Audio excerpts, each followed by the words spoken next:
కలుసుందాంరా, నీది నాది ఒకే కథ, ఒకరికొకరు. ఏంటి ఇవన్నీ సినిమా టైటిల్స్ అనుకుంటున్నారా?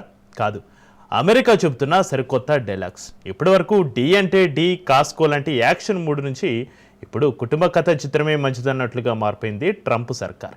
కలిసి పనిచేయడమే రెండు దేశాలకు మంచిదంటూ పరస్పర సహకారం కోసం సౌండ్ పెంచింది. ప్రపంచం మొత్తంలో మనమే గొప్పలం, ఇద్దరం కలిస్తే ప్రజాస్వామ్యాన్ని పతాక స్థాయిలో నడపగలమంటూ సెంటిమెంట్ డైలాగులు కొడుతోంది. ఇంతకీ చైనా అమెరికా మధ్య ఏం జరిగింది? అగ్రరాజ్యంలో వచ్చిన మార్పుకి కారణం ఏంటి? జిత్తుల మారి ట్రంప్ను డ్రాగన్ జిన్పింగ్ నమ్మేనా? డ్రాగన్ కంట్రీ దెబ్బకు దిగి వచ్చిన అమెరికా అధ్యక్షుడు, రష్యా నుంచి చమురుకుంటున్న చైనా జోలికి వెళ్లని ట్రంప్, మరో 90 రోజులు వాణిజ్యం ఒప్పందం పొడిగింపు, రష్యాతో సంబంధాలు పెట్టుకున్న దేశాలకు భారీ జరిమానాలుంటాయని ట్రంప్ హెచ్చరించాడు. ఇందులో భాగంగానే భారత్పై అదనంగా 25% సుంకం విధించాడు. ఇదే కోవలో చైనా కూడా ఉంది. రష్యా దగ్గర చైనా కూడా చమురు కొనుగోలు చేస్తోంది. కానీ చైనా విషయంలో మాత్రం పక్షపాతం చూపించారు డొనాల్డ్ ట్రంప్. గతంలో ఆయన చైనాపై చేసిన టారిఫ్ వార్ సంచలనం రేపింది. అమెరికా, చైనా ఒకదానికొకటి టారిఫ్లు పెంచుకుంటూ పోయాయి. ఆ తర్వాత వాణిజ్య ఒప్పందాన్ని కుదుర్చుకున్నాయి. చైనాతో వాణిజ్య ఒప్పందానికి తొలుత విధించిన 90 రోజుల గడువు అర్ధరాత్రి ముగియనున్న నేపథ్యంలో ట్రంప్ సంచలన నిర్ణయం తీసుకున్నారు. అంతకుముందు పోటాపోటీగా పరస్పర సుంకాలు విధించుకున్న అమెరికా, చైనా ఆ తర్వాత వాటిని రద్దు చేసుకున్నాయి. అమెరికా దిగుమతులపై సుంకాలను చైనా 125 నుంచి 10% తగ్గించింది.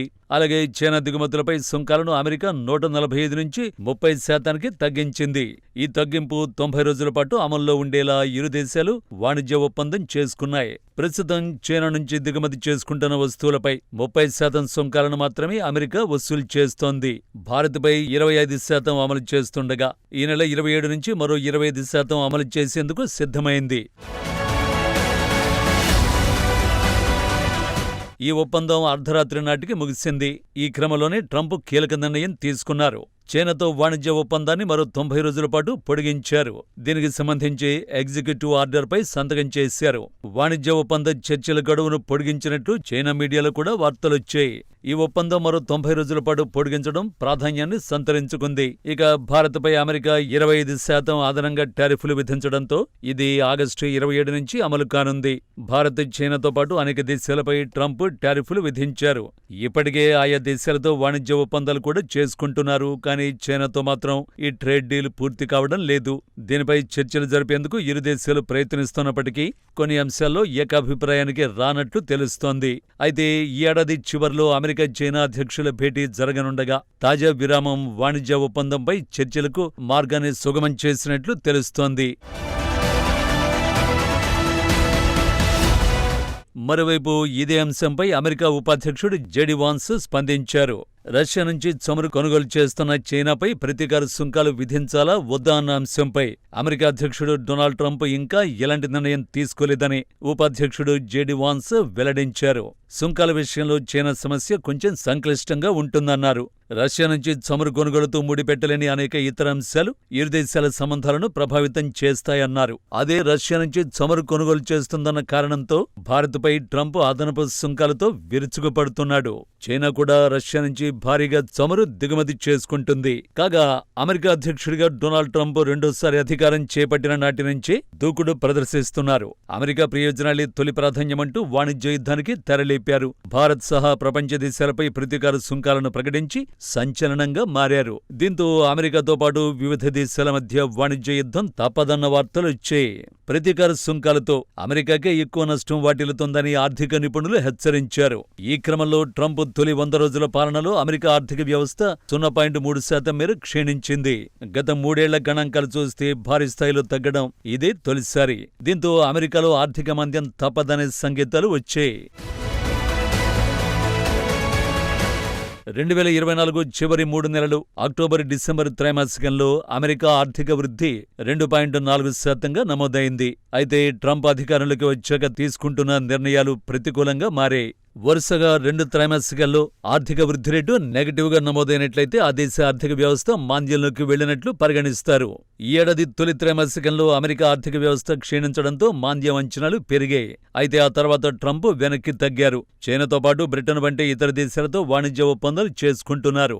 ఈ సానుకూల అంశాలతో మాంద్యం భయాలు క్రమంగా తొలగుతున్నట్లు జేపీ మోర్గాన్ నివేదిక తెలిపింది. భారీ స్థాయిలో ప్రతీకార సుంకాలతో ప్రతికూల ప్రభావం పడుతుందన్న పరిశ్రమ వర్గాల ఆందోళనలతో అధ్యక్షుడు ట్రంప్ వెనక్కి తగ్గాల్సి వచ్చినట్లు తెలుస్తోంది. దీంతో సుంకాల అమలును 90 రోజుల పాటు వాయిదా వేశారు. ప్రపంచ దేశాలతో వాణిజ్య చర్చలకు తాము సిద్ధమని ప్రకటించారు. అయితే సుంకాలు పెరిగితే ధరలు పెరుగుతాయన్న భయాలతో టారిఫ్లు అమల్లోకి రాకముందే విదేశీ వస్తువులను అమెరికా కంపెనీలు భారీగా దిగుమతి చేసుకుంటున్నాయట.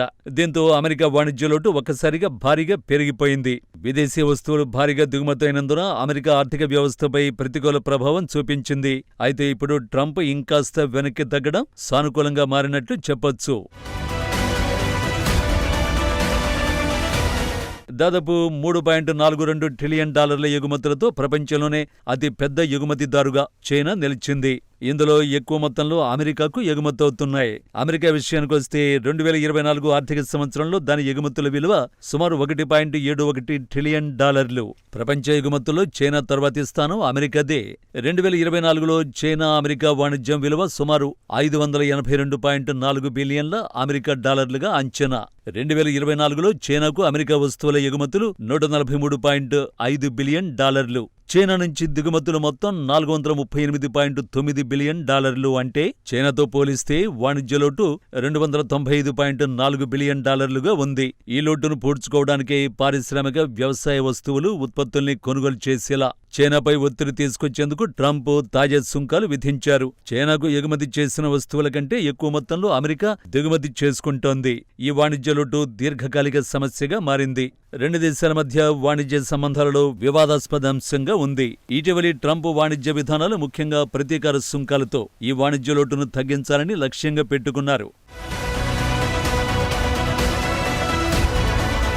వాణిజ్యపరంగా ఉద్రిక్తతలు ఉన్నప్పటికీ అమెరికా చైనాల మధ్య లోతైన ఆర్థిక సంబంధాలు ఉన్నాయి. అమెరికాకు వినియోగ వస్తువులు ఉత్పత్తులకు చైనా ప్రధాన సరఫరాదారు. కొన్ని చైనా వస్తువులకు అమెరికా కీలక మార్కెట్. నిర్దిష్ట వస్తువులు ఉత్పత్తుల కీలక ఎగుమతిదారు. దీంతోనే డ్రాగన్ దెబ్బకు అగ్రరాజ్యం దిగొచ్చిందని అంటున్నారు నిపుణులు.